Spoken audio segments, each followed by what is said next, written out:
7-3. Let's bring into the conversation Councillor Ade Adeyemo, leader of the Liberal Democrats group at Solihull Council. Good morning to you, Councillor Adeyemo. Good morning, Andrew. How are you? Yeah, not too. I'm quite bright and ready for a rant this morning, actually, Ade. Now, listen. How are your restrictions in your area in Soily Hill? Oh, in Solihull, well, we're managing. We're doing quite well. It's one of those things that has to be done, and I think people understand that, and it's just about taking the public with you, as you have just been saying. Yeah. I wonder how we know that this has to be done. How is a lockdown an answer to an endemic virus, which ultimately, Ade, we're going to have to live with?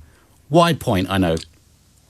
I know that's a very difficult one. I think the main thing, especially in somewhere like Solihull, where we have a very high proportion of elderly residents, it's mainly the consequences of this virus. It's not something that you just get ill with and you feel a bit ill for a couple of days and you go home again.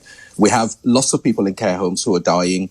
We have people like me, a black man over 50. We're much more at risk. We're much more at risk of this virus. So it's something we have to take seriously. It's all about risk and consequence at the end of the day. But do you think people can be trusted to make their own decisions when it comes to risk, to consequence? Do you think people can look at their own circumstances and those around them and make those decisions?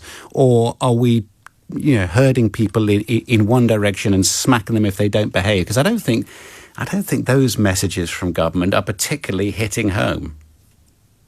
I think what's happening is that people are tired. People are tired of being locked up. People are tired of staying at home. People are tired of maybe not even going to work in some cases and mixing with their peers. The main thing here is that we need to inform people and let them make sensible decisions. And I think the mixed messages coming from government haven't helped. And what we're trying to do here in Solihull, we're saying to people, in fact, you use those exact words, doing the right thing for Solihull. That's what we're saying here to people, is saying, do the right thing. Go out, get on with your life, get on with your business, but do it sensibly and carefully. Imagine everybody out there has got a lurgy and you just stand a few feet away from them. That's really what this is all about. It's not so much about rules. It is really about just being sensible. And have you seen particularly egregious examples of people misbehaving, not following the rules and being irresponsible where you are?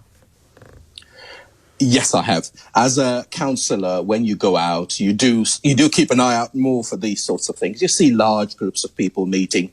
You see people clustering together. But most of the time, people do realise that they need to be a little bit further apart. Most people, as is always the case, behave themselves. One or two people, especially when you're doing the food shop and people brush past you, partly because, they are in that zone. But on the whole, most people do comply. All right. It's a pleasure to speak with you. Thank you very much for your time this morning. Nice and early. Councillor Ade Adeyemo is leader of the Liberal Democrats group at Solihull Council. Seems to be going along with these new rules, regulations, asking people to do the right thing. We agree is what we're after. But the threat of financial punishment or being dobbed in by a COVID marshal, none of which you will see because they probably won't exist, these sorts of things I don't think are the right messaging.